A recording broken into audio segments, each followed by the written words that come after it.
The Witch of San Pancho. Many years ago in the community of San Pancho, Guanajuato, there was a male witch known as Natividad. Legend says that he was a powerful sorcerer because he practiced black magic, and to receive the power that was granted to him, he had to give his soul to the devil. The witch Natividad told his mother that if he were to die, he did not want any funeral ceremony. But when this happened, Natividad's mother ignored her son's wishes and looked for a way to have a funeral for him. As expected in San Pancho, no one wanted to go to his funeral because they thought that something bad could happen. The mother, determined to carry out her son's funeral, gathered the family and the few friends her son had. They moved to another town to find a place that would allow them to make him a funeral as she wanted. A funeral home was available, and the body of the witch Natividad was laid to rest. Shortly after, during the funeral, it began to get dark, and while the mass was taking place, the lights suddenly went out. Fear spread among the people who accompanied him, and a strange smell like sulfur began to reach them. The people looked at each other and realized that they would have a supernatural visit, which of course they did not want. They put some candles to illuminate the room, and the mourners and the funeral home staff managed to see a man in black on one side of the coffin. Suddenly, out of nowhere, a fire arose that began to spread throughout the room. The people had to leave in a hurry without being able to remove the body from the witch Natividad. With buckets and hoses, they managed to put out the fire. They entered the room, but that man dressed in black was no longer there, nor was Natividad's body. They say that that funeral home never opened its doors to the public again after that terrifying event, because very bad things began to happen. The rumor quickly spread that the devil himself had appeared in León, Guanajuato. Some priests even offered to go and bless the place burned by the flames, but to no avail. Currently, the community of San Pancho is still known for being inhabited by witches.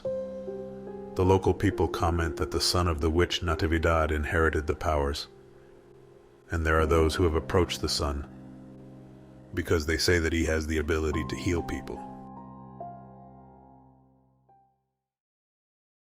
The Witches of Naica. Legend says that in Naica, a town in the Mexican state of Chihuahua, there are the largest number of witches there can be in the entire world.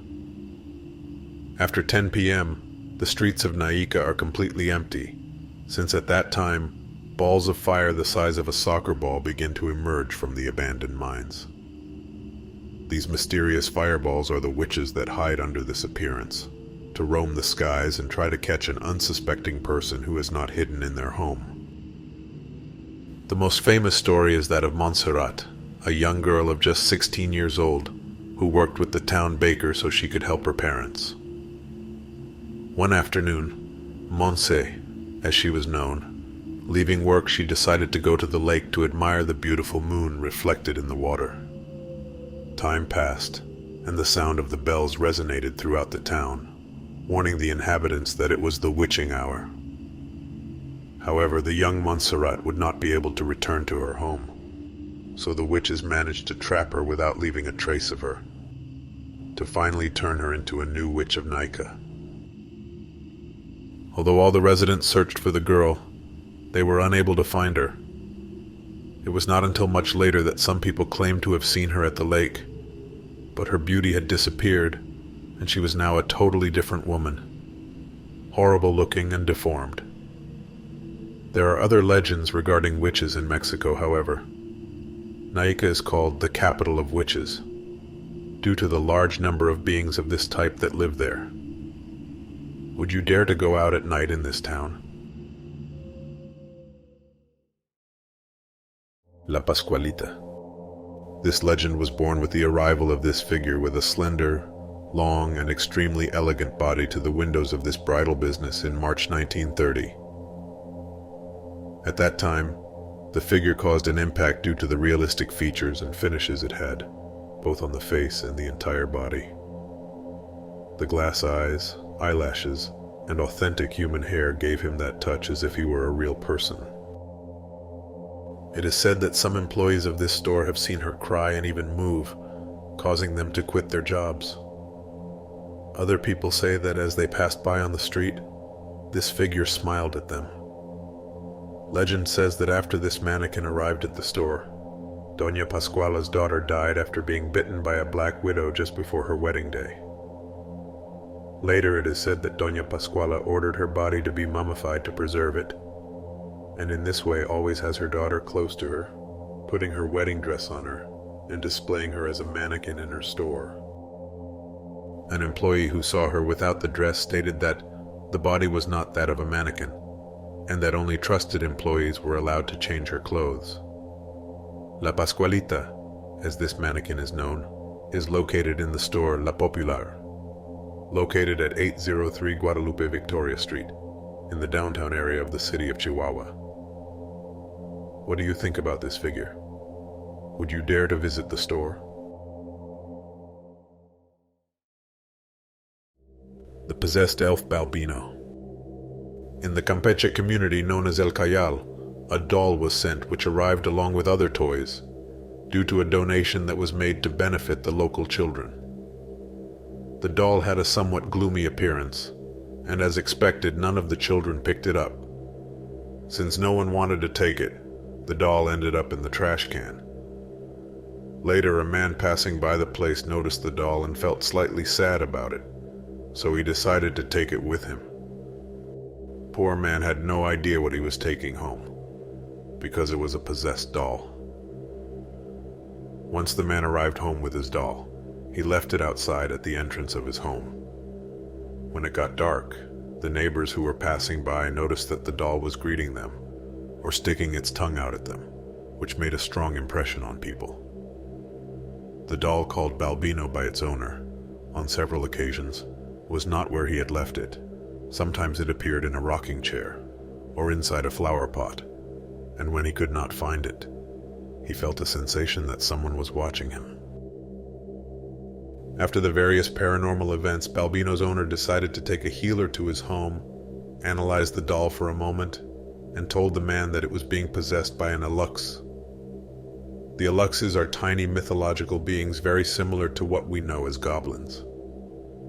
The aluxes come to life after being invoked through a ritual, which is generally done by farmers in order to have a good harvest season. Aluxes can be good or bad. It all depends on how they are treated. No one likes bad aluxes because they tend to get into a lot of mischief, so people usually offer them tributes, such as making them a small home where they can stay. Quietly, the owner of the doll realized how special it was, so he and his family built an altar for it, where neighbors and even people from outside quickly began to visit it with the intention of performing a miracle for them. In exchange for this, people left alcohol, sweets, or cigarettes as an offering.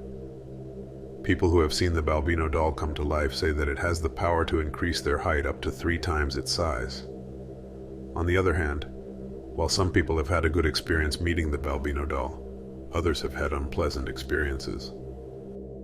The doll does not like to be rejected, much less to be insulted, and those who have dared to carry out any of these acts have ended up seriously ill due to a strange illness that is attributed to the powers that the Balbino doll has.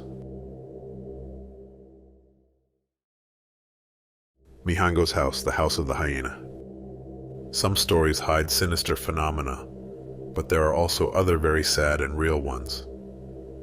This happens in the infamous Hyena house, better known as the Mijango's house, which is located in Querétaro. In 1989, this place was the scene of a very bloodthirsty moment, which to this day ends up causing repulsion among the people who listen to it. But they say that even today, something is still happening in that place. This is a house where Claudia Mijangos lived. She seemed to have a very good life, since during her youth she was a beauty queen and later the mother of 3 beautiful children. She was married to a bank employee named Alfred. She was from a conservative family with Catholic roots. Even for a time, Claudia dedicated herself to teaching catechism locally. She had psychotic attacks, where she claimed to see all kinds of beings, as well as demons that tormented her. This reached such an unbearable point for Alfred that the couple ended up separating. She continued with her problems, and one day she ended up falling in love with the local priest.